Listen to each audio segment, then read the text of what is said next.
নমস্কাৰ, ইডিয়ন job update চেনেলটোলৈ আপোনালোক সকলোকে স্বাগতম জনাই এটা গুৰুত্বপূৰ্ণ খবৰ দিবলৈ ওলাইছোঁ। আপোনালোকক জনাওঁ যে NISৰ অধীনত যি DLEDৰ কোৰ্চ আছিলে, এই DLEDৰ কোৰ্চক লৈ সুপ্ৰিম কোৰ্টে শেহতীয়াভাৱে যি ৰায়দান প্ৰদান কৰিছিলে, এই ৰায়দানৰ পাছতেই আজি আমাৰ মাননীয় শিক্ষামন্ত্ৰী ডাঙৰীয়া তেখেতৰ যি বক্তব্য আছে, বক্তব্যত NIS DLED সকলে তেখেতসকলৰ যি LP UP ৰিক্ৰুইটমেণ্ট আছে, ৰিক্ৰুইটমেণ্টত আবেদন কৰিব পাৰিব নে নোৱাৰিব বা তেখেতসকলক সুবিধা দিয়া হ'ব নে নহ'ব, তাক লৈ এক প্ৰতিক্ৰিয়া ব্যক্ত কৰিছে। আৰু তেখেতৰ যি বক্তব্য আছে, সেই বক্তব্যখিনি আমি শুনো আহকচোন। এটা বিশেষ ডিএলএডৰ সুবিধা দিছে। সেই বিশেষ ডিএলএডৰ সুবিধাটো কেৱল ইন সাৰ্ভিসৰ কাৰণে আছে। গতিকে আমাৰ ইন সাৰ্ভিস অৰ্থাৎ ডিএলএড নথকাকৈ যিসকল শিক্ষক শিক্ষয়িত্ৰীয়ে চাকৰি কৰি আছিল, তেওঁলোকক ডিএলএড কৰাৰ সুবিধা দিয়া হৈছে।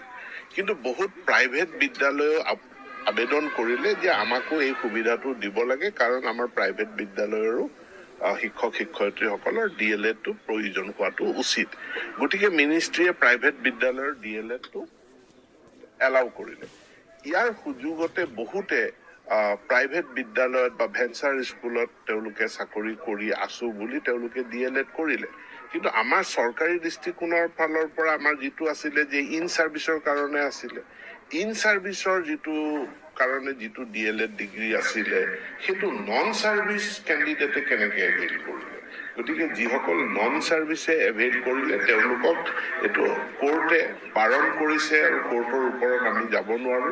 আমাৰতো ইচ্ছা আছে কেণ্ডিডেট সকলক সহায় কৰাৰ কাৰণে, কিন্তু কোৰ্টৰ যিটো বাধা আছে, কোৰ্টে যি আদেশ দিছে তাক আমি আখৰে আখৰে পালন কৰিব লাগিব।